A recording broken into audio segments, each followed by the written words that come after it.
አንቺ ተፍተሽ ነው? ቆይ የምነግራችሁ ነገር አለ ብለሽ እንትን ብታዩ ሆዴን አመመኝና ፍየሏን የምትበላው ቅጣል ሆድሽን ያስችልሻል ሲሉኝ ፍየሏን ስከተል ብታይ ቅጣሉን ለማየት ወይኔ ኒና እሺ ምንድን ነው የምትነግሪኝ? አይ በቃ ትቻለሁ። እንደዚሁ ሆዳችሁ ላስቆርጣችሁ ብዬ ነው። ምን እና ለፍየሏ ነግረሽ አቀለለ ብሎሽ መጣሽ? ለየቷ ፍየል እንዴ? ለተከተልሻት ነው። ግን ምንድን ነው የደበረሽ? ኧረ አልደበረኝም ባክሽ። ይልቅ ልንገራችሁማ። አየሻ የምትነግረን ነገር ያልቅ። ምንድን ነው? ቅድም እዛ ቤት የሆነ ሰውዬ መጥቶ ማንም አልነበረም ነበር። እኛ ቤት ነው እንዴ?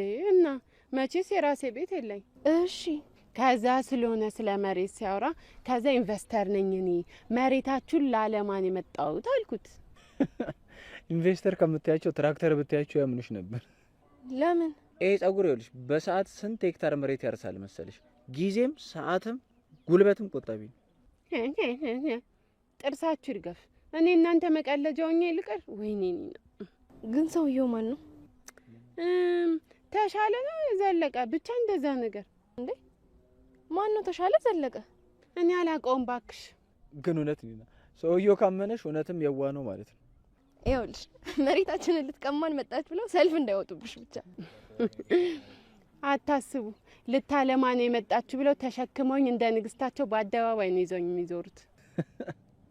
ኒና ንግስታቸው ሳይሆን ቃል አቀባያቸው ነበር የሚያደርጉሽ። እንኳን እናንተ እኮ ያ ኢንቨስተር ነኝ ያለው ሰውዬ ራሱ እንደዚህ አልሳቀም። እሺ ወዴት ነው ኒና? አይ ሲሞ እንዴት ነበር ጨዋታው? ብዙም አይከብድም?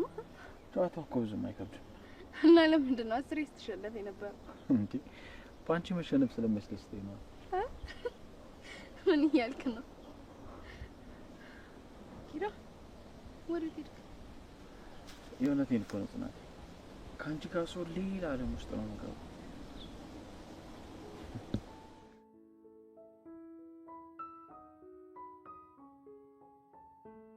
በአሁኑ ግን ቢያንስ ከአባቴ ቤት በክብር ሽማግሌ ልኮ እንዲያወጣኝ እፈልጋለሁ።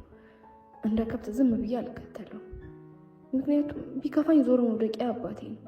አንገቱን ቀና አድርጌው እዚህም የሚያወሩትን ወሬ አፋቸውን አዘግጃቸው ነው የሚሄደው።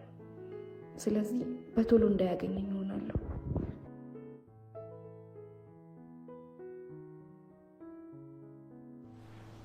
እንዴ ምን እያደረግክ ነው? እንዴ እና ምን ላድርግ? እንደዚህ ያፈጠጥሽብኝ አንቺን አለመሳም አልችልም። እረኞች ቢሆን ዘፈን እንደሚወጡብን ታውቃለህ? ያውጡብና ታዲያ እነሱ አወቁ ማለት እኮ ሀገሩ ሙሉ ነው የሚያውቀው። እንደውም ያውቁልኝና ይዤሽ ወደ ከተማ ልመለስ። ኧረ እባክህ አባቴ ሳይፈቅዱልኝ ወዴት ነው? እሳቸውማ እንደውም ውሰድልኝ ነው የሚሉኝ። ኧረ እሱን እናያለን።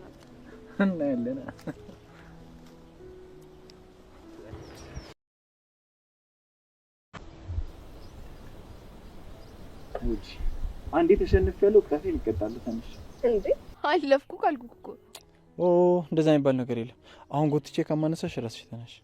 እንዴ እሺ ምንድነው ቅጣቴ?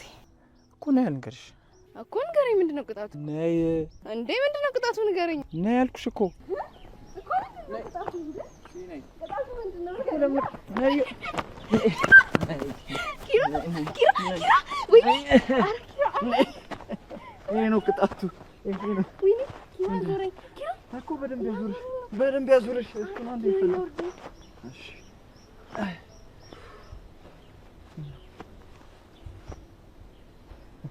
ዞረኝ እኮ። አየሽ እኔንም እንደዚህ ነው አለሜን ያዙርሽብኝ። ምንድነው? ይሄ ነው ሰራይ የማትበይ። ይኸውልሽ ከፈለጉ እንደ ሲኒማ ተደድረው ማየት ይችላሉ። ለምን ካወሩም ሽማግሌ ልክ ያገባሻል።